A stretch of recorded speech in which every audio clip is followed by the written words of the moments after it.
गजा में जंग तो बंदूक और बारूद की हद तक खत्म हो गई, लेकिन जो जख्म इजरायली जेलों से रिहा होकर आने वाले फिलिस्तीनी कैदी अपने जिस्म और रूह पर लेकर वापस पहुंचे हैं, वो जख्म आज भी ताजा हैं। जब वो कैदी, जिनमें बाज बच्चे भी शामिल हैं, गजा के सरजमीन पर कदम रखते हैं तो इनकी नजरें मां को तलाश करती हैं। इनके चेहरे पर वो सब्र की झुर्रियां होती हैं जो उम्र से पहले आ गई। कोई 17 साल बाद अपनी मां को गले लगाता है तो कोई 10 साल के बाद सूरज की रोशनी में सांस लेता है।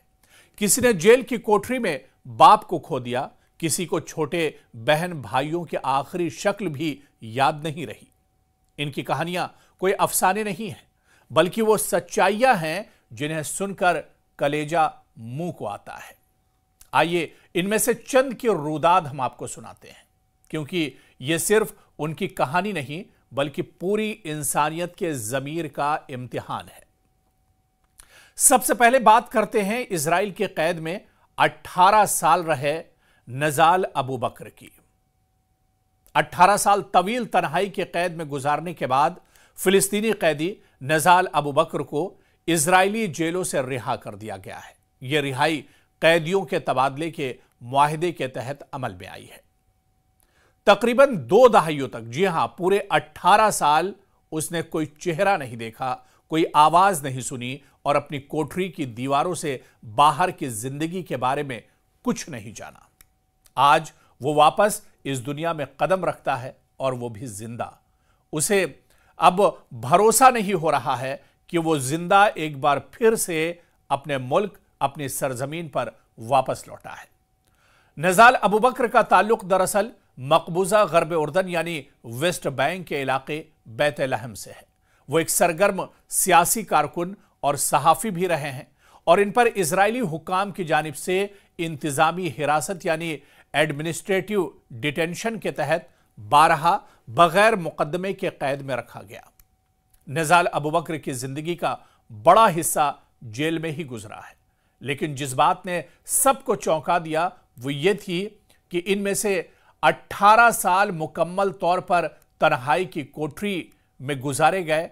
इन्हें किसी दूसरे कैदी से मिलने की इजाजत नहीं थी, यानी इन्हें किसी दूसरे कैदी से मिलने तक नहीं दिया गया। न कोई अखबार, न रेडियो, न किसी अपने की आवाज, सिर्फ और सिर्फ तन्हाई, सिर्फ और सिर्फ अंधेरा। और ऐसे में माहिरीन नफ्सियात के मुताबिक तवील तन्हाई इंसान की जहनी हालत को मुकम्मल तौर पर तोड़ देती है और शख्सियत बिखर जाती है। वक्त और जगह का एहसास खोना, जहनी दबाव, डिप्रेशन और यहां तक कि खुदकुशी के ख्यालात भी लोगों के जहनों में उभरने लगते हैं। लेकिन नजाल अबू बकर यह सब सहकर आज भी जिंदा है और यह उनकी गैरमामूली कुव्वते इरादी की दरअसल गवाही है। रिहाई के फौरन बाद अबू बकर ने कहा कि मैंने जिस्मानी कैद काटी, लेकिन मेरा ज़मीर कभी कैद नहीं हुआ। मैं अपनी कौम के लिए आवाज बुलंद करता रहूंगा, चाहे कुछ भी हो जाए। तो आप देखिए कि इस तरह की एक नहीं, 2 नहीं, बल्कि सैकड़ों कहानियां गजा के अंदर हैं। और जिस तरह से ये लोग एक लंबे इंतजार के बाद, बल्कि इन्होंने तो एक तरह से उम्मीद भी खो दी थी कि वो इजराइल की कैद से, इनकी सोबतों से, इनकी मुश्किलात से बाहर निकल पाएंगे और इनके हाथों और पैरों में जो बेड़ियां पड़ी हुई हैं वो कभी टूट भी पाएंगी। लेकिन जब मुआहिदा हुआ और गजा में जंगबंदी को लेकर जब एक तारीखी मुआहिदा हुआ तो उसके तहत इनकी एक तरह से रिहाई हुई है और ये वापस अपने घर को लौटे हैं। और ये सिर्फ 1-2 लोग नहीं है, बल्कि ये दास्तान हर किसी कैदी की है जो इजराइल की कैद में रहे हैं, जो इजराइल की जेलों में रहे हैं, जहां पर इनके ऊपर मुसीबतों के पहाड़ तोड़े गए हैं। और इसी तरह से अगर बात करें, फिलिस्तीनी कैदियों और इनके अहल खाना ने इजरायली जेलों में इंसानी हुकूक की संगीन खिलाफ वर्जियों और बदसलूकी के बारे में दुहाई दी है। इनका कहना है कि कैद में वो कसाई खाने यानी स्लॉटर हाउस जैसी जगह पर रह रहे थे, जहां इन्हें जिस्मानी और जहनी अजियतें दी जाती थी।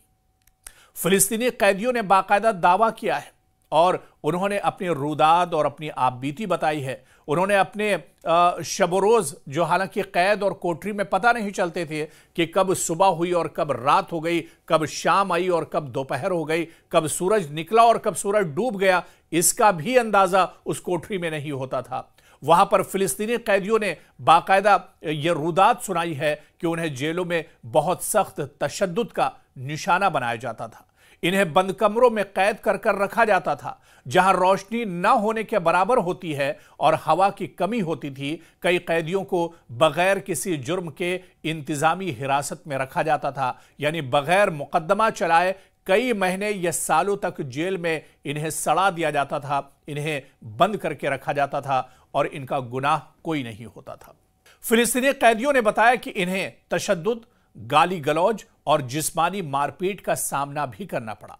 बहुत से कैदियों ने जिस नफ्सियाती दबाव, तन्हाई की कोठरी में रखा जाना और नींद के हक से महरूम किए जाने की शिकायत भी की है। यानी अगर आप सोना भी चाहते हैं तो सोने नहीं दिया जाता था। आप भूख, जो कैदी होते थे उन्हें भूख प्यास की हालत में ही छोड़ दिया जाता था। और जिस तरह से निज़ाल अबू बकर ने अपनी दास्तान सुनाई है, ऐसे में रोंगटे खड़े हो जाएंगे कि 18 साल तक उन्होंने धूप नहीं देखी, 18 साल तक उन्होंने रोशनी नहीं देखी, 18 साल तक उन्होंने किसी की आवाज़ नहीं सुनी। तो इस तरह का जुल्म एक तरह से इजराइल के कैद में फिलिस्तीनी कैदियों के साथ किया जाता था। कैदियों की कहानियां सुनकर दिल खून के आंसू रोता है। वो छोटे बच्चे जो महज एहतजाज में शामिल होने की सजा पा रहे हैं, माँ बाप जिन्हें अपने बेटों और बेटियों की बाजियाबी की कोई खबर नहीं, वो जो जवान जो अपनी जिंदगी के बेहतरीन साल जेल की दीवारों के अंदर गुजार कर अब एक तरह से वापस लौटे हैं। और एक उम्मीद के बाद, क्योंकि इनकी उम्मीदें टूट चुकी थीं, जिस तरह के मजालिम किए जा रहे थे, यानी इन्हें हर रोज जेल के अंदर मौत दी जाती थी और हर रोज इन्हें एक तरह से जिंदा किया जाता था। तो इस तरह के मजालिम के पहाड़ तोड़े गए हैं। और यह दास्तान सिर्फ एक दो कैदी की नहीं है, यह दास्तान सिर्फ निज़ाल अबू बकर की नहीं है, यह दास्तान उस हर फिलिस्तीनी की है जो इजराइल इंतजामिया, वहां की सरकार और IDF के हत्थे चढ़ गया और जिन्हें कैद हो गई और जिन्हें जेलों में एक तरह से ठूंस दिया गया और डाल दिया गया। और ऐसे एक दो लोग या एक दो कैदी नहीं, बल्कि इनके तादाद हजारों में बताई जाती है, क्योंकि जब मुआहिदे के तहत 20 इजरायली बंधकों को छोड़ा गया तो तकरीबन 1900 जो फिलिस्तीनी बंद थे, कोई 18 साल से, कोई 17 साल से, कोई 10 साल से और कोई 2 साल से, इस तरह लंबे अरसे से ये जेल की सोबतें एक तरह से झेल रहे थे। और इन्हें आखिरकार इस मुआहिदे के बाद, एक लंबी लड़ाई के बाद, एक लंबे जद्दोजहद के बाद, मुसीबतों का पहाड़ टूटने के बाद अब इन्हें एक तरह से राहत नसीब हुई है। और इसी वजह से अब ये अपने दर्द को एक तरह से साझा कर रहे हैं और एक नई उम्मीद के साथ कि आने वाला दिन इनके लिए बेहतर होगा।